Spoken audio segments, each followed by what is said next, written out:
an anime that was adapted from the manga that went from the style of animation in 2011, where they only released 6 episodes and then blueballing us for about 10 years and then later giving us what you would call something that we thought we never needed until needed.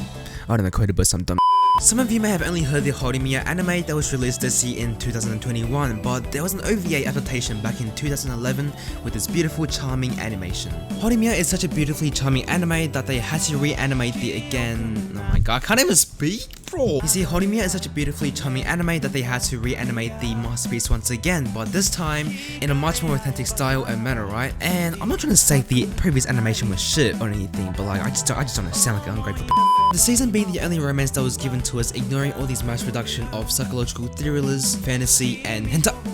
Boys, we got ourselves a wholesome coming-of-age romance anime about teenagers in high school discovering about their love life. What could we have asked more but for a wholesome romance anime where anime like this reminds us of our days of having girlfriends, spending our times together bathing in bright sunlight, going to shopping center.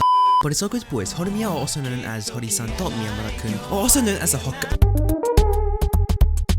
Every day of the week, Hori proves herself as the best girl as she goes home having to take care of his little brother Sota and having to do housework with the absence of her parents because of work. The heroine Kyoko Hori, who always creates a happy atmosphere, energetic, and is a hardworking person who is unlike other girls.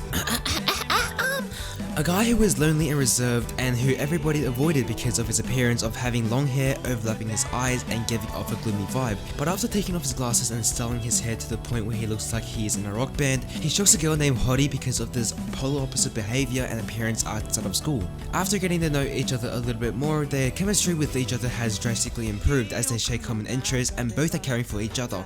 But all because of my boy Sota, oh my god! What really captivates the audience isn't the use of thick thighs or voluptuous body to really attract the thirsty fans who only wishes for stuff like Rudo of Healer.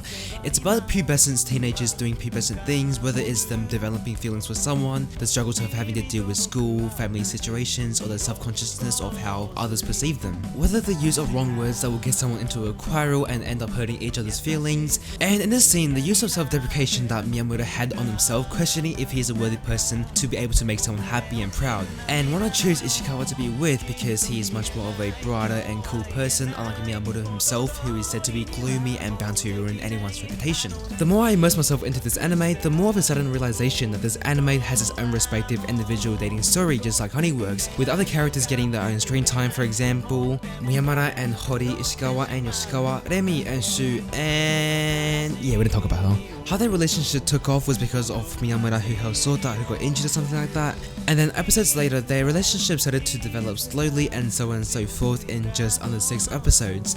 You see, it's not like other animes where it takes the protagonist 24 episodes to have the determination to confess to each other.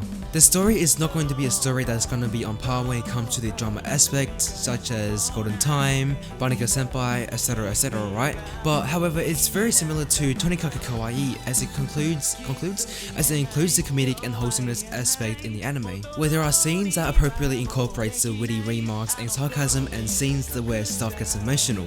For example, with really drawn yet amusing drawings to portray one's feelings or facial expressions to create comedic effect, to the absence of Miyamura as he is visiting his relatives, and how emotionally lonely Hori got because of the person who is always there isn't there anymore, right? The enjoyment of seeing each other daily, attending classes together, and living school together.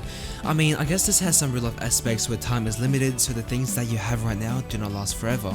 And then the introduction of Hori's dad was a memorable one as he abruptly entered the scene being forceful towards Miyamura and likes to joke even around serious topics, and also likes being physically abused by his daughter, so I guess he's a masochist, right? And how does the storyline with the setting is always in high school and is about a teenage student developing some sort of feelings for one another so appealing to us viewers? Does our preference on the animes that we watch tell something about us that we don't want to open up to, or is this just this pent up frustration from us being lonely human beings? For those who haven't caught up to the latest season or is living under a rock, Horimiya is a Japanese shonen romance anime that was first published in October the 18th, 2011 and was written by Hiro. However, the series will end soon as March the 18th will be its final day to ever release its chapter. But in all honesty, this anime maintains the atmosphere of a typical rom-com show while keeping us viewers engaged in the upcoming event of the anime. And if this doesn't convince you to watch it, look, this is a general opinion in the anime community. Okay, thank you guys for watching, bye!